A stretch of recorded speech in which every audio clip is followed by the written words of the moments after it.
Thank you, Mr. Chairman. Thank you all for being here. I want to thank everybody for making this happen today, and I want to remind everybody this is a nonpartisan issue. This has nothing to do with party politics. I think the cover-up goes a lot deeper than that.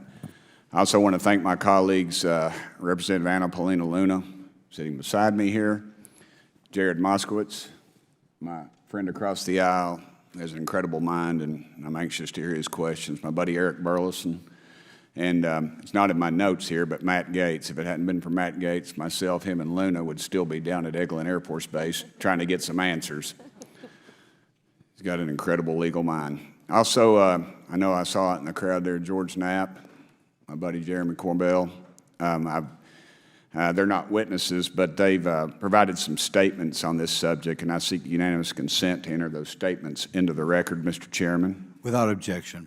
Also, would like to enter in, I understand now that this is unclassified and it's public record, but as we all know, that's sometimes difficult for the public to get a hold of. A report, Defense Intelligence reference documents, advanced space propulsion based on vacuum, space-time metric engineering, some light reading for some of our members. Without objection. Thank you. Mr. Knapp wrote, since 1969, the position of our military has been that UFOs pose no threat to national security and are not worthy of further study. I'd say that's the biggest understatement of the decade. He also goes on to talk about the dismissive attitude. It's at odds with what was revealed in documents, reports, and internal memos. And Mr. Cabral says, as he writes these words, the UFO is emerging as a major topic of global importance. I can state that as a fact.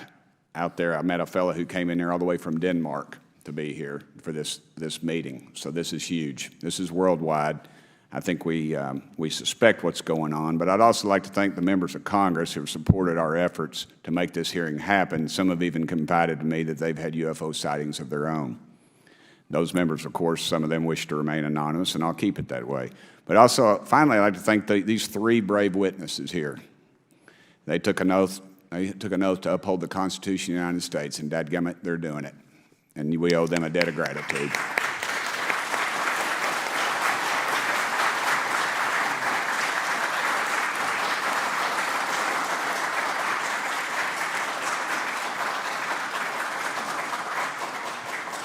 Y'all quit clapping. You're cutting in on my time. Just kidding. These folks, they've got nothing to gain from this, and I think you're going to find out that they've endured quite a few slings and arrows.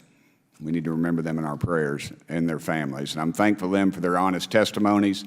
They have done interviews and appeared in documentaries like Accidental Truth to get their stories out there, and now they are all here to testify under oath for Congress. It's been so difficult to get here today. I've said, in the Baptist church, we'd say that the devil's in our way.